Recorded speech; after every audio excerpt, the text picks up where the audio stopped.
Hi everybody, hello, good afternoon. Please excuse the mess of me. I know it's really late, it's nearly 5 o'clock, but I've been doing some stuff. I've been having a good clean and a sort out, and yeah, I've got to admit I'm still in my gym jams, I really am. But I'm just going to jump in the shower, and I thought, shall I wait? And I thought, no, I won't, because by then Alan will be in, and then we might sort of put the telly on and what have you. So I thought, jump on now. And I just wanted to tell you a little bit about my journey home yesterday. First of all, hi, how are you? Happy Saturday. I have had the loveliest time away. I really have. And I know I talk about it a lot, but I was fed so beautifully. Both Frankie and Jordan, her fiance, are vegan, and I love trying their food. Hi Sue, thank you for jumping on today. I love trying their food. It doesn't mean to say that I'm not going to have fish and chips tonight for a little treat, but I absolutely love trying their food. And there were two specific awesome meals. One was a korma, vegetable korma, of course. That was the best korma I've ever had in my life. And the other one was a courgette lasagna, which I had yesterday, which was absolutely delicious. And a lot of the courgettes were actually from their next door neighbour as well.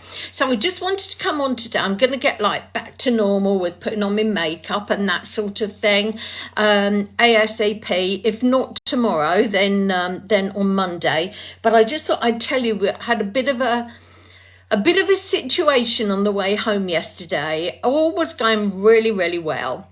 First of all, I'll tell you the good bit.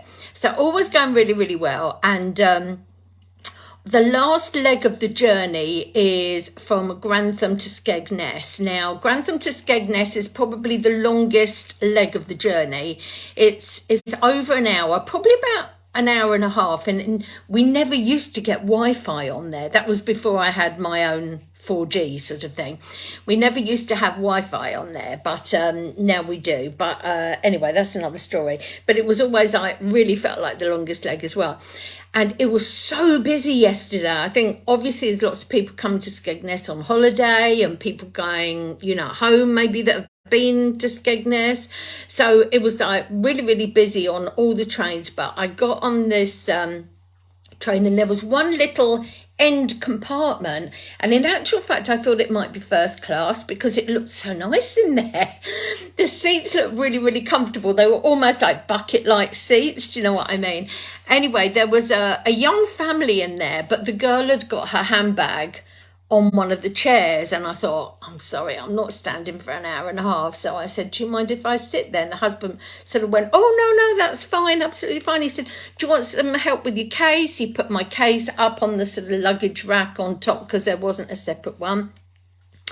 Sat down there, very comfortable, all was good, lovely man and lady, three beautiful little girls they were.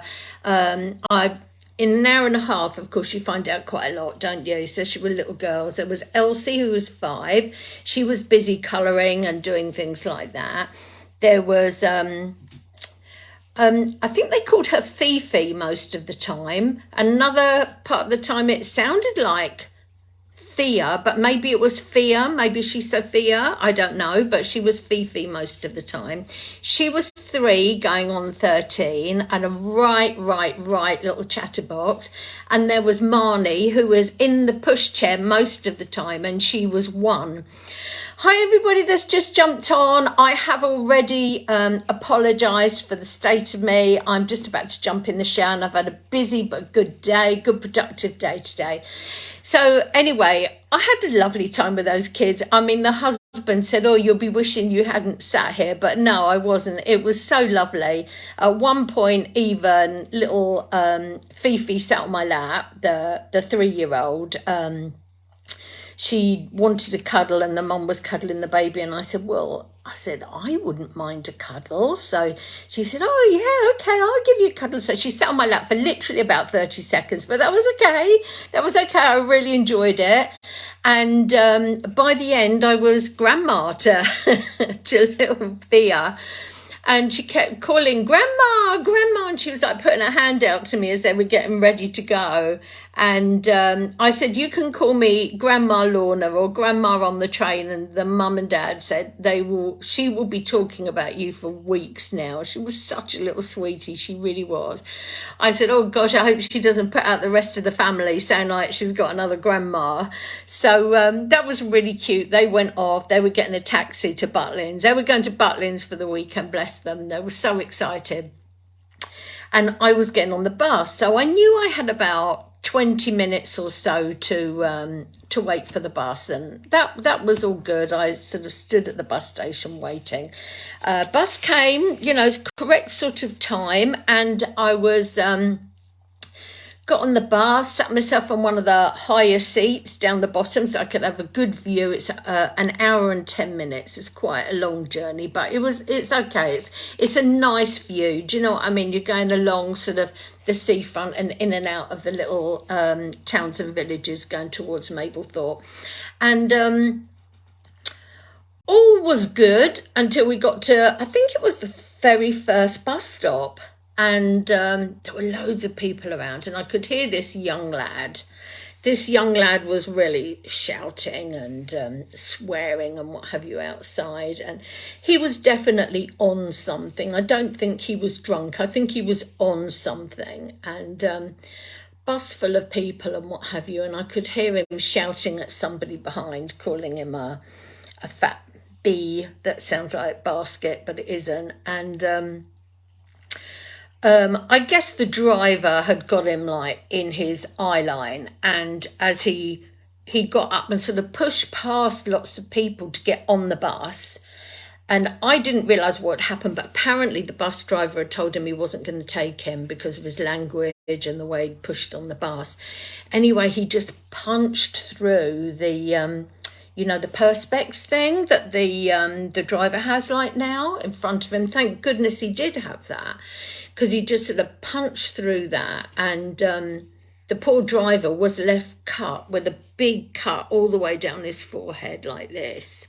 There was blood everywhere. So we didn't know like what was happening at first, because of course I guess the first thing the driver did was to call the depot and explain what had happened, and I'm sure they have a sort of a protocol that they have to go through. So eventually this man turned up, who I think was, somebody said he was security for the bus. So he got on the bus and he said to us, I guess you all saw what happened. We said yes. So there was no doubting what had happened. It was as plain to see for everybody. It was just such a shock, and then the young lad just sort of like ran off up the road and what have you. You obviously thought he was the bee's knees. And so basically we were told that we had to stay on board until the police came, well, if we were happy to, and then after that they would get another bus to take us on our journey, because those buses are only actually 1 hour from Skegness. So we were all quite happy, said yes, that's fine. I sat there, and after about 20 minutes, half an hour from like the actual incident happening, I sort of thought, that poor bloke was surrounded by men. Do you know what I mean? Now, my first thought, probably being, I don't know if it's being a woman or being a mum, sort of thought, he needs a cup of tea. And there was a Greggs right opposite. And some people like getting on and off the bus and what have you, and just sort of like standing chatting, to the bus people. And then the police turned up and what have you, and they were like talking to people, taking a few statements and what have you. I went over the road and I got him a cup of tea from Greggs. I actually said, don't go, meaning the bus, please, because my bags are on it, not him. I said, don't go. I said, but I'm just going to get you a cup of tea. He said, oh, you absolute superstar. He said, can I have sugar? Well, I was going to get him sugar anyway, because you know what it's like, need a bit of sugar if you've had a shock, haven't you? So I popped over to Greggs and got him a cup of tea, and he was so grateful, bless his heart. And it was like, as I got closer, I could see, he had this massive cut down his head, and he'd got blood all over both of his hands. I felt so sorry for him. There'd been an ambulance opposite, but I heard somebody say that it was 7 hour wait for an ambulance. So once the police had been, the people at the bus depot were going to take him up to the hospital. Whether or not he'd need real stitches or super glue, it was quite difficult to tell, really. There was a lot of blood, but it was, you know, just sort of like one complete line down there. So hopefully it wasn't very deep and just a bit of super glue. So we waited probably about a good 3/4 of an hour from the incident happening to the next bus coming along. And so it took me 2 hours to get home on the bus yesterday. I think I literally arrived 5 minutes before Alan got home from work. I had time to let the dogs out to go to the toilet. I went for a quick wee. I was halfway through a small bag of popcorn and then Alan turned up, so that was good. Oh, he brought me some beautiful roses as well. Let me show you. They were just lying here on the table waiting for me. Hang on. What you doing, Keeks?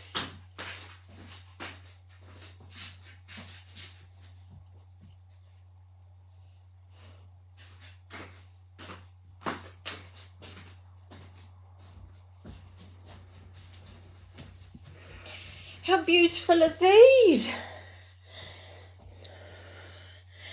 In my charity shop vase. So pretty. I was over the moon with them. What a lovely, lovely surprise. That was really lovely. So yeah. So I need to put them somewhere nice. So yeah, it went from a lovely journey home to, oh my God, what's happening, you know? But hopefully that man's feeling a bit better this morning. And hopefully the young lad that did it, you know, I'd like to think he learnt his lesson and may calm down a bit. Who knows? But let's hope so anyway. Right, okay, so Alan will be just about leaving from work, and I told him I was going to get in the shower, so I better go and do that and be dressed by the time he gets home, eh? So thank you for watching, guys. I really appreciate it. I will catch up with you all tomorrow at some point. Have a lovely evening. Bye.